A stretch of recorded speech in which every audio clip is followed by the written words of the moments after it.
Hello and welcome to the Solve Network. I'm Shane Borza, host of the podcast. Along with my co-founder Benjamin Goss, we'd like to welcome you. Our mission is to provide solutions and create a network of experts for you to learn from.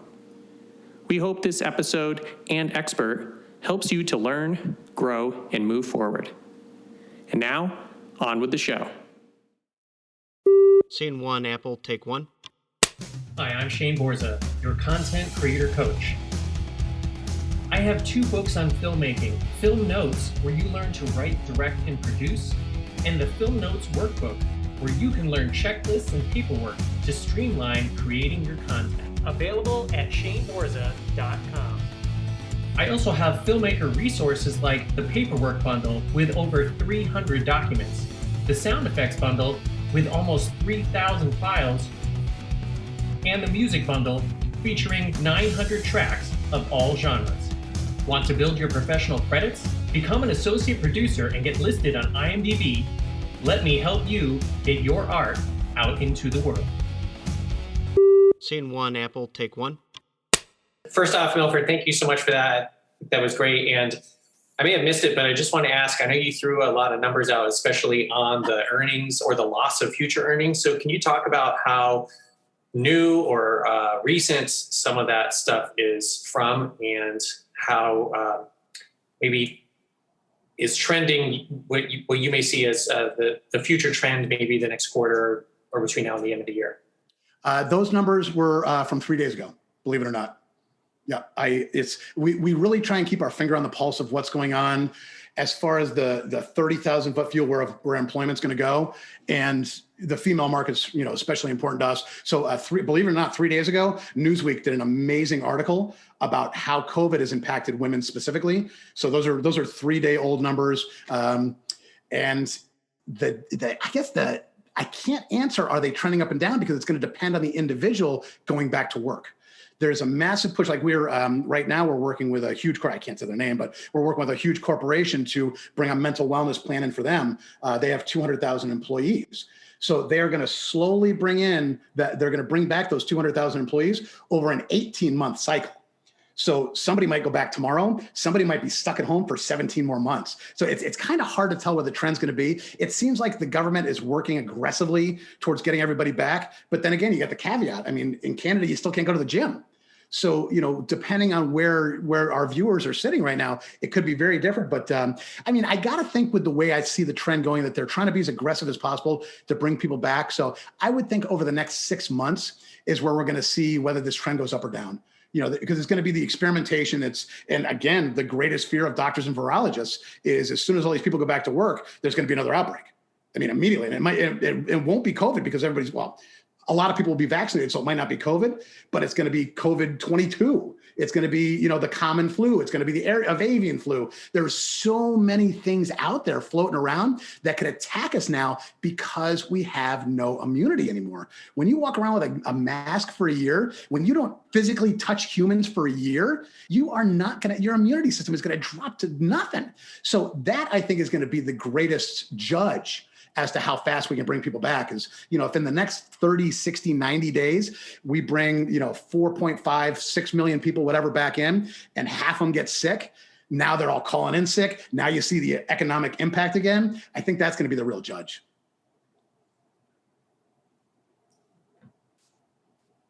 What would you say if people wanted to know, either for, I know you talked at the beginning that, a lot of coaches and kind of entrepreneurs are on this call, which they are. So would you say, either for, say, an individual solopreneur or any businesses you work with, you've noticed any particular trends, especially in mental wellness, that you think you could speak to, as far as we've noticed a lot of people are dealing with this issue and this is a quick, easy fix, or something like that? I think the number one thing we're seeing is a term that's called stress resilience. Harvard, Yale, MIT, Johns Hopkins, most of the major research hospitals and research universities are going very deeply into gut-brain axis and the inability of a human being to adapt to their surrounding unless they're able to release these chemicals that we're talking about. So that's sort of the definition of stress resilience is, are you able to still function under stress? Because stress is going to be there. I mean, we're all humans. We got kids, we got jobs, we got, you name it, spouses, pets, injuries, whatever else you're dealing with, work stress, everything.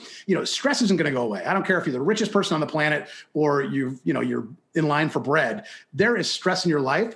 Your ability to adapt, your ability to not have it stop you from goal striving, that's the important part. And that's where we're seeing the biggest move of the needle, is that when we're able to take our clients and allow them to resist the drawback of stress, they're much more able to just function, just general functionality, because now the anxiety's dropped a little bit. If they're dealing with real depression, if they've got real chemical issues with depression, that depression is often tied to the stress of what's coming next. So depression isn't exactly just what you're sitting in now. It's the negative anticipation of what's to come. That is stress resilience. That is the dictionary definition of stress resilience, is being able to handle the next thing coming to you. So whether you're the happiest person on the planet or, depressed and falling apart, it's how you are preparing yourself for the next stress, problem, tragedy, whatever. That's where we're seeing a big move. So that's where we want to get you guys thinking about that is, if you can be more resilient to stress, everything else in your life is just going to work better. And again, it's mechanical. It's a purely mechanical aspect.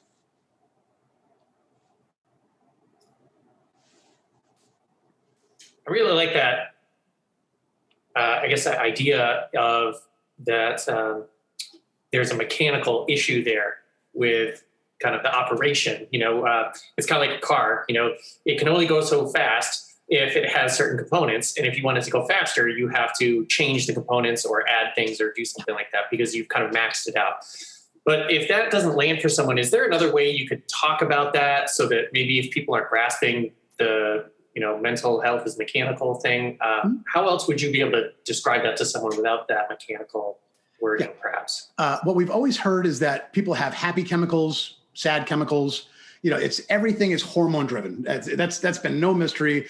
Endocrinologists have been making their career on it for the last 50 years. Everything in your life is controlled by a release of hormones. What was often thought of in the past was the release of hormones was completely controlled by the brain. And it's really not. The brain is a catalyst to allow the release, but it's not where these happy chemicals originate from. So, taking all the science out of it, let's just use the term happy chemical. I don't even, it doesn't matter what the name is. If you're not releasing happy chemicals, you're going to hit a threshold point. I mean, it's like Shane said, if you've got a car with a carburetor and you put your hand over the top of the carburetor, air's not going in there. It can only go so fast. If you have the ability to release happy chemicals and somebody puts their hand on top of the happy chemical jar, you can't be happy. That is exactly what I mean by mechanical. It's exactly that. I mean, literally, you are mechanically unable to reach your peak happiness. And again, more importantly, I think, is your peak stress resilience, your ability to not freak out over what the next thing is to come down the line. That make sense? Yeah, I think that's helpful because especially like when I heard you say that the first time, that was the first time I'd heard someone use that term. And it made sense to me, but I think especially when you're introducing kind of a new way of looking at something, that sometimes people scratch their head and be like, I've never heard that before. I kind of get it, but so I think that's definitely helpful. So I know we have a couple of people on the call, and before I bombard you with questions just for myself, I want to make sure that if they have any thoughts or questions that you can just jump in and talk directly to Melford. Yeah, please. And please keep one thing in mind. I did not invent any of this stuff. The only reason I know it is because doing my Harvard research, doing my MIT research, doing my research on what's going on with Yale. I am not the super genius that invented any of this. I've just been lucky enough to interview some of the biggest people on the planet that do it. So I am merely regurgitating the process and the research that's going on at the greatest research places on the planet. Hey guys. So, Melford, I hope you can hear me. My connection is not great. So I get the general idea of what you're talking about, and what is your actual product is what I had in, you're talking about, helping your gut. So you're talking about a food supplement, microbiology. What's the actual solution to the problem, so to speak? What we've found is that supplementation of specific ingredients is going to be your hook. There's a company called Amare that is based out of California, and they've done a ton of research into the ability to not change your diet, but see a difference. If I can, I want to tell you a little story, because this is kind of what inspired me to want to do it. 23 years ago, I lost 150 pounds. So I was a 350 pound fat guy, whole package, and decided one day that I wanted to lose weight. I'm not going to extend the story because I could turn the story into an hour. But the gist of the situation is 350 pounds, knew that at 30, I was 26 years old, 350 pounds at 26 years old, knew I was just a walking heart attack, knew, things were going to happen very quickly in a very bad way. Ended up having a life-changing event that made me decide I was going to lose the weight, toggle switch moment, totally changed me. What I discovered was the diet I chose to use was called the Zone Diet. I don't even know if the book's still around anymore, but 30 years ago, the hot diet was the Zone Diet. And come to find out that was based on the Mediterranean diet, which that term didn't exist back then. That was not in our lexicon. Nobody talked about a Mediterranean diet back then, but that was what the Zone Diet actually was. The reason I'm telling you this point is that I lost a bunch of weight that first month, but then I hit that same obstacle that everybody does when they're doing a diet, is they get to that depressed state where, I want to eat real food again. I'm tired, I'm this, I'm that, and the other thing, this diet sucks. I got to go back to eating my normal stuff. But I was so headstrong and so driven to change my life that I pushed through that. And what I discovered a few weeks later was my mood started to elevate. I started to feel less bad. I started to feel less stress. I started to feel actually good. And what I found out was it was the friggin' Mediterranean diet. So I had changed my diet. I had started a gut-brain axis diet without even knowing it. And that's, we're actually writing a diet book right now about this fact that the secret to getting to massive weight loss is to getting yourself to the point where your brain makes those adjustments and starts releasing those happy chemicals again. When I was 350 pounds, I was living on McDonald's or whatever else. I was, living on a horrible American diet. I was in sales, so I was drinking. The whole package. I was doing everything I could to ruin my gut. In saving it through the diet, I discovered that by adding these ingredients from the Mediterranean diet was changing the way my mind worked and automatically releasing those chemicals. So it allowed me to reach the goal. And I lost 150 pounds in 14 months. But it started with willpower, but where the willpower was solidified was when my brain started releasing those happy chemicals again. So a guy named Dr. Sean Talbot is a microbiologist who works for a company called Amare, and he has done he's a MIT guy. He's done all the research into how to supplement that same feeling, how to take the Mediterranean diet and put it into a pill so you can allow your body to release those happy chemicals without changing your diet. Because, let's be honest, nobody changes their diet. We all want to, but again, we all hit that same thing. You change your diet for 3 weeks, you feel like garbage, you're depressed. Next thing you know, you're eating a loaf of bread or a dozen donuts, and you revert yourself right back again. This will allow you to just use a supplement to make that change. So did that answer your question, Russ?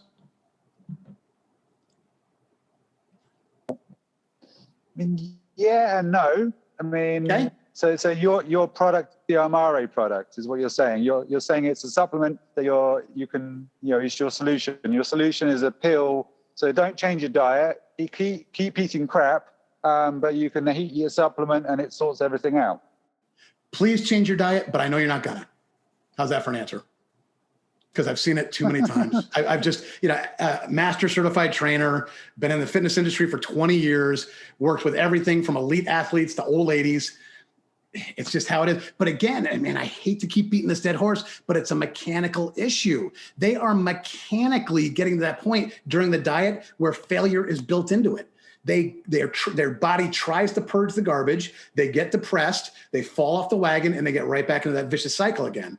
Where if we can just get them past the boundary. So the caveat is if they do stick to the diet, no, they might not need the supplements. You are absolutely right. If they have the willpower, the strength, and the guidance from a coach like you to actually do these things, then they may do them. I'm just being a realist and knowing that 90% of people that start this thing fall off the wagon within 30 days. And I don't want all those people depressed when I know that they can take a supplement that's going to help them.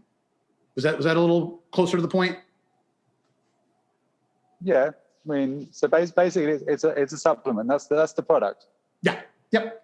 Yeah. It's a supplement that's going to align your gut-brain axis to make it so you can release your happy chemicals without having to change your diet. Okay. I'm trying not to make it a commercial.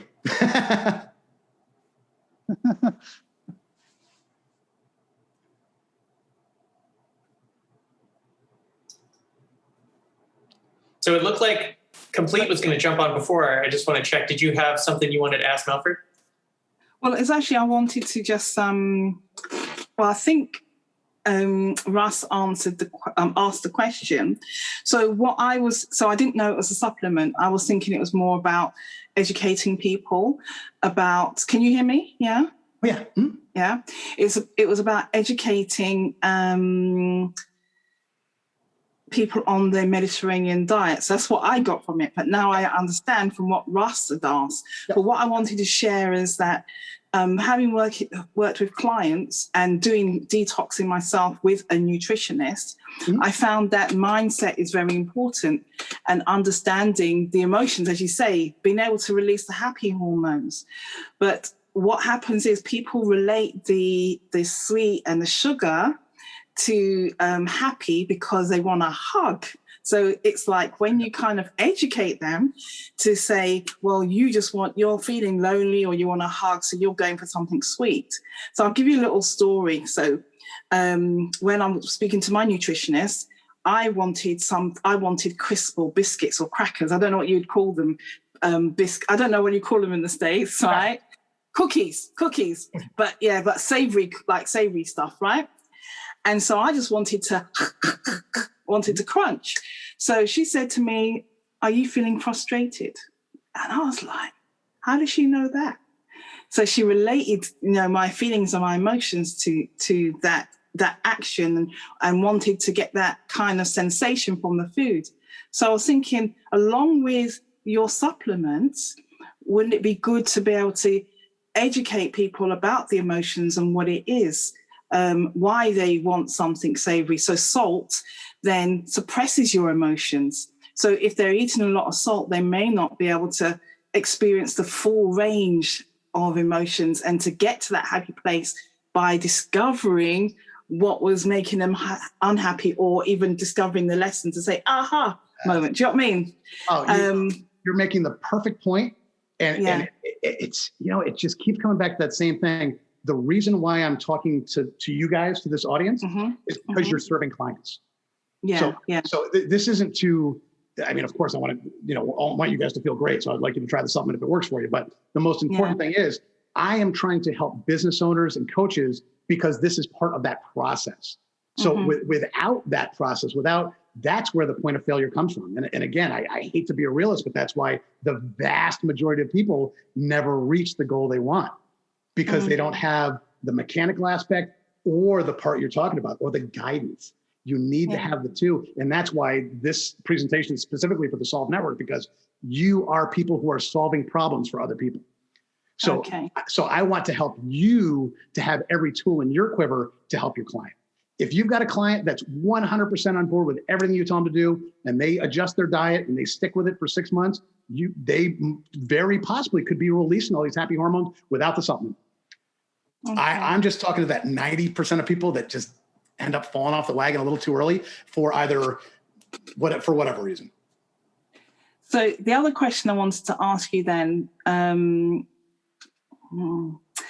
is, so they take the supplement, they're releasing all these happy hormones, Is that going to help them to then get up and do, or will it encourage them to say, I'm okay, Jack or Jane, where I'm at, and not do anything, and then exasperate their health conditions or not being able to interact? I wanted to know, how does the supplement actually enable them to get up, motivate, and do the necessary? Do you know what I mean? Does that make sense? Completely. Yeah? You are speaking exactly to stress resilience. That is, stress resilience is what holds you back from what you're going to do next. So that's what actually keeps you on the couch, because you're worried about what's going to come next. But it also allows you to have that drive to do more. One of the things that dopamine actually does is provide human drive. the drive to achieve more comes from dopamine. So if they are not producing dopamine, they don't have the internal drive to do it. And it's not their fault. It's not like they're choosing not to do it. They are physically unable. It's like, that's the one thing that we see so often with mental wellness and mental health. It's hard to pin down. It's not a broken arm. It's not a cut that you stitch up. It's something very ethereal.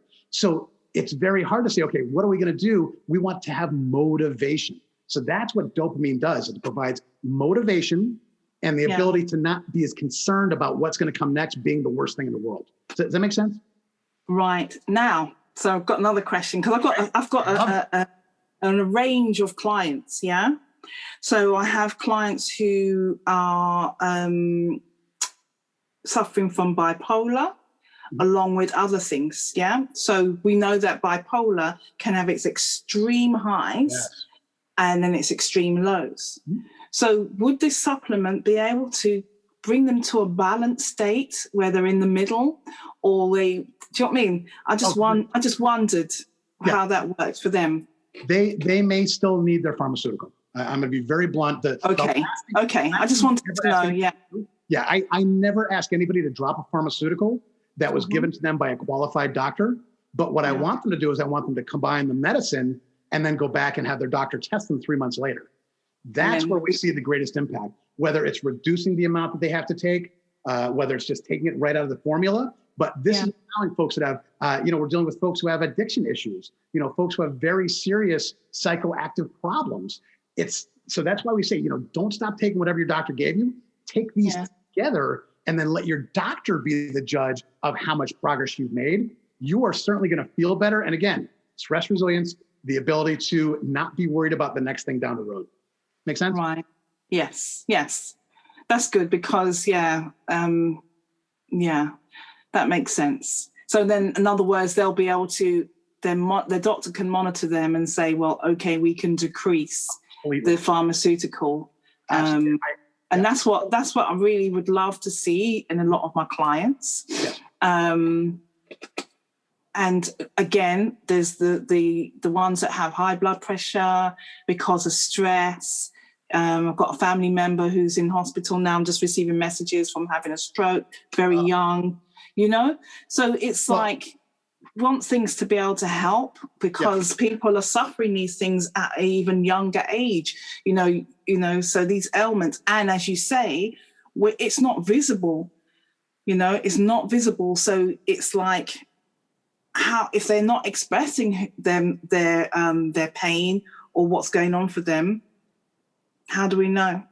So maybe giving them the supplement without them having to express and maybe go into that situation where they may not be able to understand or unpack the whole what's going on for them. Maybe an answer, okay.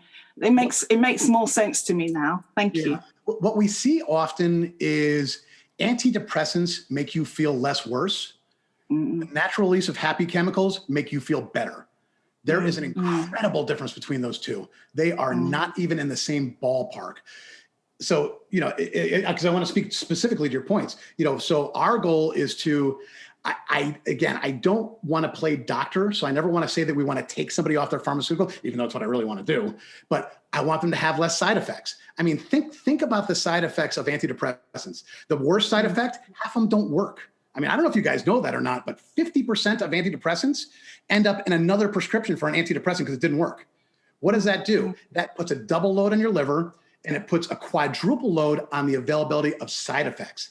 Side effects like impotence, side effects like weight gain. What is going to make you more depressed than being impotent and gaining weight? I mean, it's like I just can't wrap my head around how much more depressed you can get. So you're compounding medicine on top of medicine on top of medicine.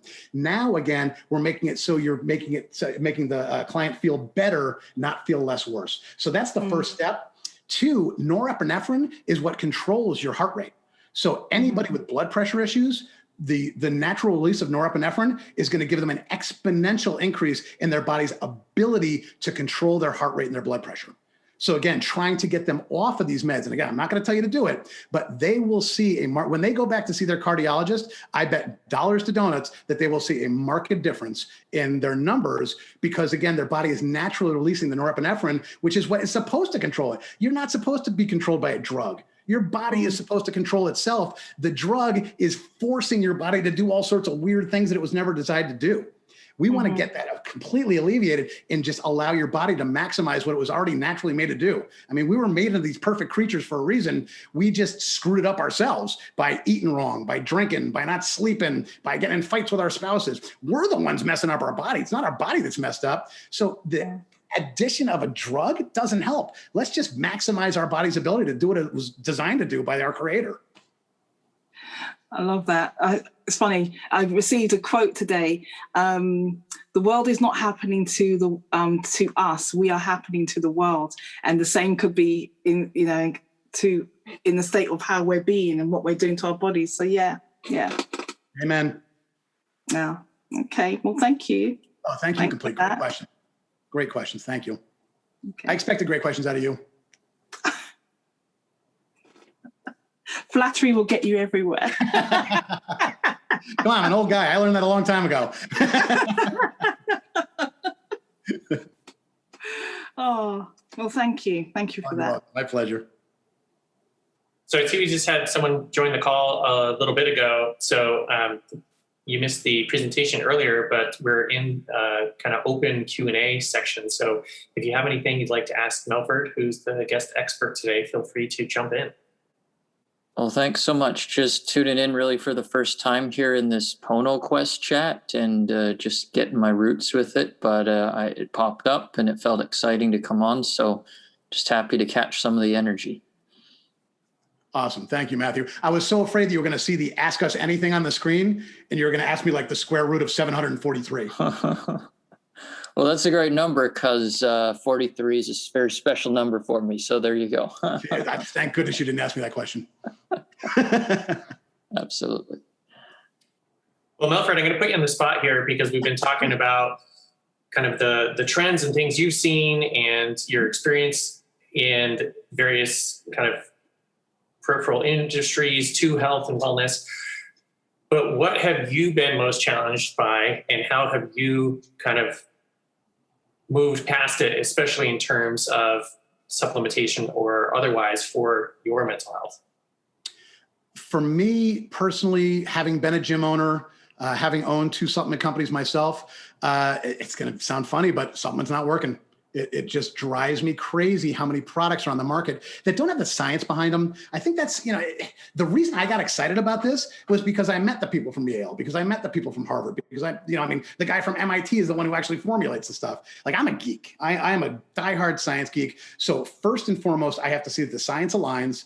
I have to see that it's being used in hospitals and practices around the planet. And then I want to see results for myself. And I started taking these supplements about 4 months ago, and I am sharper than I was before. Because, hey, man, I've been living through COVID too. I mean, granted, I own a couple businesses. I have to keep my hustle pretty high. I'm on calls constantly. I'm being interviewed all the time.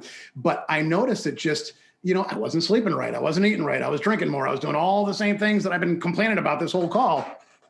And when I started taking it 4 months ago, I realized that the first 30 days, I started feeling a little better. By 60 days, I felt sharper. And at this point, it's been 4 months and I feel better. I just feel sharp. I feel crisp.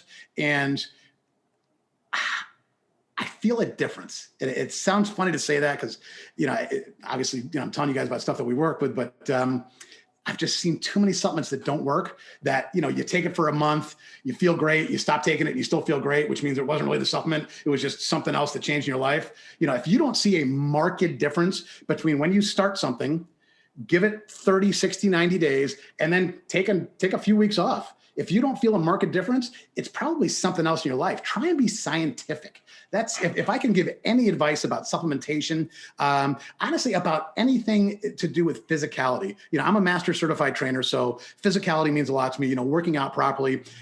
When I tell somebody to try something new, I tell them to try it for a month. Give your body a month to try and adapt to this thing, and then change completely and see how it works. Same thing with food. If you want to include, if you want to start using the Mediterranean diet, make yourself do it for a couple of months, and then don't do it for 2 weeks. See how you feel. So the best thing you can do is just be scientific with your own body. Me as a 260 pound, 50-year-old guy is going to have a completely different feeling than an 18-year-old, 100-pound girl.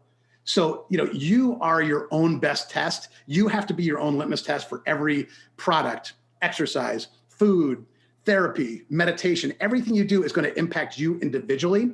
So give yourself the chance to be scientific about it. Don't take something for a month, give it up, feel no difference. Or, if you feel a difference, then just say, oh, well, whatever. Give yourself that time. Be scientific about everything you try. I can say for myself that I do a very similar thing. I do 1 month on, 1 month off as a comparison. And there have been the only thing I can think of because I'm in my mid 40s, and it was probably, high school, college. I was a, cardio warrior, as one of my coaches used to say, was run more, bike more, as many miles as possible. And I was constantly just destroying myself, no recovery. But those were the days of, power bars and energy drinks. And it was, pretty much carbs. I remember when the Zone diet came out, and it was revolutionary because everyone was like, no, fat is the devil. Like eat as much carbs as possible, a little bit of protein and zero fat. Yes. And so the idea of, no, you want to eat some fat and maybe less carbs. You're like, what? That won't work. But I think the biggest thing, and I'd like you to talk about this next, is if someone has that kind of mindset, we're like, well, as Dave Asprey, who does Bulletproof, likes to say, people look at things like, well, that can't work, and therefore it doesn't. Mm-hmm. So how can people, if they have one of those mindsets of like, fat is bad, carbs are good, and any diet that is outside of that won't work, so therefore I'm not going to even try it. So when you talk about experimenting, being a scientist, trying things for 30, 60, 90 days and then cycling off and comparing, but if someone's kind of averse to that and they're like, no, I'm not going to compare, I know it's not going to work, how can you invite them to kind of experiment and try things? Because as you know, you can't have the breakthrough unless you try something different. It's the scientific aspect is hard for some folks because they've never challenged themselves. And I think it's always going to come back to that. Somebody who has never challenged themselves in their life, in any aspect, I'm not narrowing down to sports, not narrowing down to, academia, not narrowing down to business, anything like that. If you've led a fairly challengeless life, then you are probably going to slide through and not try and challenge yourself at this point. But I think if everybody just looks in their past and finds one place where they challenge themselves, it could be when you're a little kid learning how to ride a bike, or it could be the new job you got last week. If you just look back on one place and challenge yourself, you will see that challenge has allowed you to move your life forward. I don't know if anybody's read Psycho-Cybernetics, but Psycho-Cybernetics talks about the winning feeling. Dr. Maltz is just a genius, one of my favorite books in the world. If you haven't read Psycho-Cybernetics, please read it. It's super long and very complicated, but it's an amazing book. Plastic surgeon talking about mental wellness. So really cool. But the point I'm trying to make is that he says, anytime you feel depressed, look back at some place in your life where you won. Doesn't matter if it was winning a spelling bee when you were 2, winning the Olympic gold medal. Find a point in your past where you won and bring that entire feeling forward. Bring the emotions of what it did. Bring the emotions of the results you felt. So that is what I would love people to do, is if they feel like, I'm not up for this challenge, I can't do this challenge, whatever their mental block is, please do this one little exercise. Look back in your past. Find a moment where you won, where you were successful, where you were so proud of your achievement. Manifest that into your soul as much as possible, and then steer that towards this new goal. Steer that towards, I want to feel mentally better. I don't want to catch a cold or a flu, because that's something we haven't even talked about yet, or even more so, is the immunity aspect. 70% of your immunity comes from your gut health. So, let's just take mental health out of it for a minute. If you don't want to have colds and flus and everything else, if you're going back to school or back to work, you are going to have challenges with these issues. So that's even another thing to think back on, is I want to make sure that I'm moving into this environment as healthy as possible. Not even emotionally and psychologically healthy, but physically. I don't want the flu. I don't want COVID 22, 23, 25, whatever the next things are going to be. So these are the things that I want you to think about, is think back on a time you had an amazing experience, emotionalize it, and then point it towards that new goal. And if that goal is the science of moving your body forward, that's the new goal. If that new goal is having a 500-pound deadlift, that's your new goal. Whatever your goal is, if you can find a way to find that path and emotionalize it, you will figure out a way to at least move in the right direction. Leads me to the next question is, do you have any other recommendations, either a book or even a film? I know there's a lot of great documentaries in the health and wellness sphere, especially diet and nutrition, that you might be able to share so people can, learn more. Quite often, these days there's podcasts, there's audiobooks, there's all these different ways. And I know everyone learns in different ways. So if you had kind of a one or two things, maybe each one is different, one book, one movie, one podcast, something like that, it might be helpful. Yeah, the first person I'd like to recommend is Dr. Uma Naidu. Dr. Uma is the head of Harvard Psychology Department. And I was lucky enough to interview her probably about 6 months ago. And she is leading the way on how your food impacts your life. Really everything about the gut-brain axis, everything about the microbiome. She is the pinnacle expert. She has been interviewed by every news guy. She has gained a lot of traction over the last year because she just released a book, and God, I can't remember the book. I feel so bad. I can't remember the name of the book. It's not Food is Medicine. That's somebody else. Anyways, I'll remember it. I'll give it to you for the notes. But Dr. Uma Naidu, and again, I'll give you the spelling because it's kind of a funky name, but she is so cool and so smart. She is a chef. She's a psychiatrist, and she's a microbiologist. So she just has such an unbelievable strata of expertise within this. And again, she's really out now. So you'll see her podcast everywhere. She's being interviewed by every news show you can imagine. She's got a new book out. So Dr. Uma is amazing and so cool. She will answer any question you find. The guy that actually taught me most of this stuff, Dr. Sean Talbot. Dr. Sean just came out. Man, you're asking me about books that I can't remember the names of because his book just came out. I don't even know if it's being printed yet. His publicist sent me an early copy of it. He is really leading the charge on the supplemental end. So Dr. Uma is more food therapy bias. Dr. Sean is, I hate to say it, but kind of more on my way. That I know people aren't going to change the way they eat, so we want to have a supplement for them. So those are the two experts that I've learned most from. Everything I have said to you, I've learned basically from those two people and doing interviews with them. And I'll give you their names and spellings for the show notes. So I just had a thought come in. We were talking earlier about, if people are willing to do the work, they're willing to change their diet, they're willing to change their lifestyle, then some of this stuff may not be needed. But I think one of the things that's important is that's kind of for the normal person. But if you're a world-class athlete, if you're a high-end entrepreneur, if you're doing 16-hour days, if you're on stage and you have to have that exceptional output, not normal output, but high-end level performance, you can't just have the normal amount of nutrition and the normal amount of supplementation. You have to have additional in order to have that additional output. So it's kind of like, higher quality gas, better performance in the engine. So can you talk to that? Because I think a lot of people who are part of the Solve Network and part of PonoQuest and that are wanting to go into that higher level output lifestyle need to understand that sometimes in order to do that, you need to upgrade your system, so to speak. That's one of the reasons why I love Dr. Talbot so much, because he works for the IOC, the International Olympic Committee. He is the microbiologist for the American Olympic team.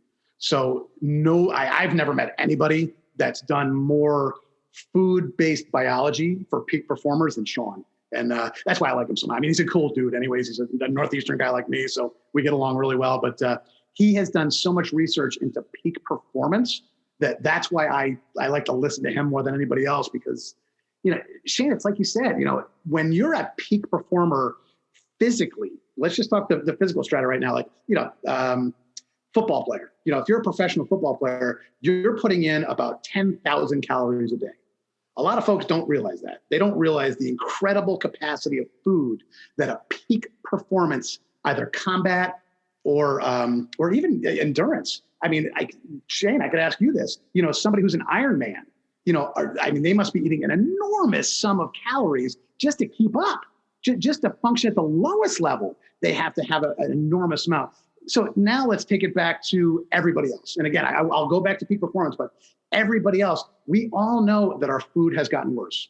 We all know that the soil has gotten worse. More pesticides, more of this, no matter how much we fight GMOs, no matter how much we fight all this stuff, there is still a vast majority of food out there that's undernutritious. It will not provide the nutrition we need. So you can either eat your 30 servings of vegetables right now instead of 8 when I was a kid. Now it's tripled, or you can supplement.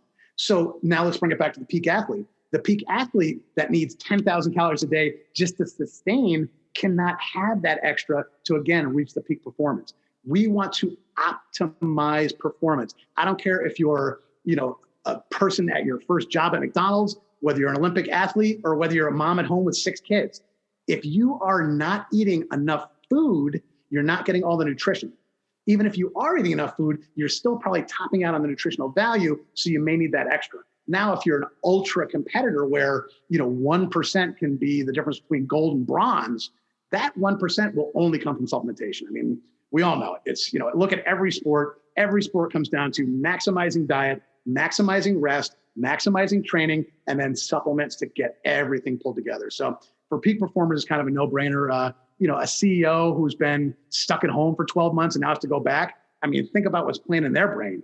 A woman who runs this huge company has been home for 18 months with her kids. Now she's getting thrown back in the mix. That's peak performance. So no matter what she's done, we want to give her that edge to be right back into place. And to bring it back to my story, like I said, I consider myself a peak performer. I own several companies. I'm a jiu-jitsu black belt. I'm a former national champion in weightlifting. I've been a peak performer in several things, but I felt slower. I did not feel like I was quick.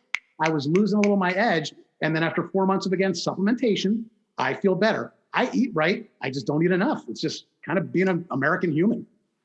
So I was doing some research on the side. So this is from a 36-time Ironman finisher in the triathlon. Wow.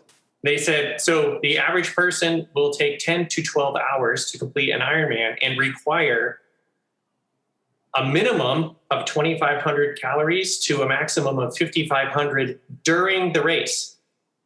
Wow. So not even before. Yeah, they're talking about, while you're biking, swimming, and running, you need between 2,500 and 5,500 calories to keep going. Yeah. That's not talking about pre-fuel. That's not talking about recovery. Right. That's not talking about the day before, the week before, the week after, the day after. That's on the day. Yeah. So, and the average American eats less than 2,500 calories their entire day. Yeah. You have to eat those during the race. It's just right. Yeah. So again, if you're going to be at that high level, you need to start thinking about how can I have my supercharged high-end output? Well, I probably need some supercharged high-end input. Yeah. Well said. So we're coming up into the end of the call. I want to give you a chance to put a spotlight on anything coming up or anything else that you're a part of that you'd like people to know, as well as how to contact you or reach out for questions in the future, or anything else you may have. Yeah, absolutely. So guys, the reason I left this slide up was just because I wanted to leave that call number up for you. So you guys can contact us anytime at melfordandgachetta.com/call. That will bring us to our calendar link, and you can book your call. And we want to talk to you about anything. It doesn't matter what you're trying to improve your performance in. Daily life, family life, sports life, business, anything we can do to help is what we want to do, because we are really realizing, again, after talking to so many experts, that people are mechanically unable to reach what they need to do now. And I'm talking about today. I'm not talking about 10 years ago when life was pretty good. I'm not talking about 5 years from now when life is hopefully going to be pretty good again. I'm talking about today when people are still suffering, still worried, still losing people, still not able to go to the gym. The impact you want to have is on today. And that's why we are so thrilled to be able to talk to you about the mechanical mental wellness aspect, because it's foreign. People just don't understand that you can turn a knob. Your hormones, your hormone release is a knob that you can control simply by either eating right for an extended period of time or by supplementing by doing these things. So we just want to give you guys the ultimate opportunity to maximize your life today while things are still bad. When things get great, we'll be talking about something else. We'll be thinking about how to maximize other aspects of your life. But while people are suffering to this level, we just want to help right now with anything we can do to make people feel better mentally and perform better. Well, I'll turn it back out to the people live on the call. Are there any reactions, questions, thoughts before we wrap up here in the next few minutes? I'll just say, Melford, your energy's impeccable here.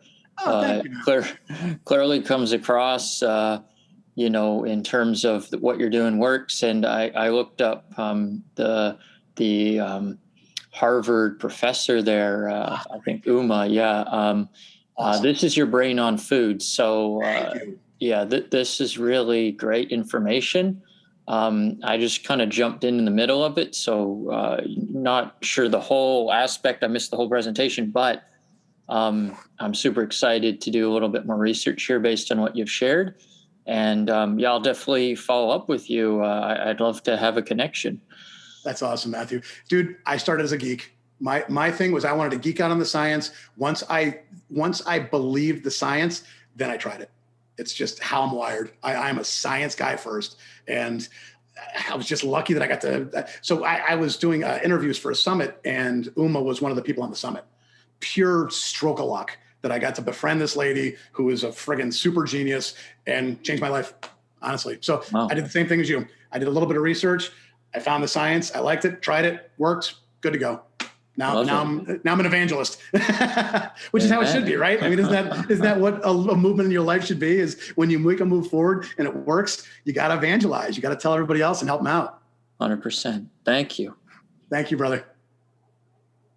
I'd like to thank everyone for joining us live on the call. And if there's no more questions, I'd like to thank Melford for coming back. And again, if you missed the first call, this is Melford's second time on the show this month, which was a special two-parter for Mental Health Awareness Month. And you can go to YouTube and look up the Solve Network and see, I think we have like 600 videos out. So every speaker has a presentation.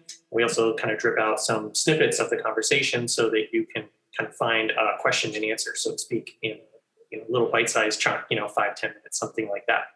So I encourage you to go on there and see the first part where Conchetta was on as well. So thank you so much for being here, and I look forward to seeing you all on the next call. Hey, my name is James. I'm a lawyer who's always been interested in optimal human performance, and that's how I found Shane. If you're looking to upgrade your mental and physical fitness, then the Ultimate Performance course is for you. It's the key to performing better at work, at home, and in all of life's challenges.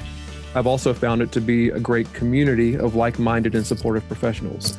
As Shane says, together, everyone accomplishes more. Want to have your ultimate performance or find out more about how to optimize your mind and body fitness? Contact me at shaneborza.com and see if the DIY or the group program would be best for you. Thank you for joining us on this episode of the Solve Network. These interviews are from our web series of the same name. Want to watch? Head over to YouTube and search for the Solve Network. If you have questions, you can reach out to me at shaneborza.com. On behalf of my co-founder, Benjamin Goss, we're glad you are a part of the network and hope you are finding solutions. If you need solutions, please reach out.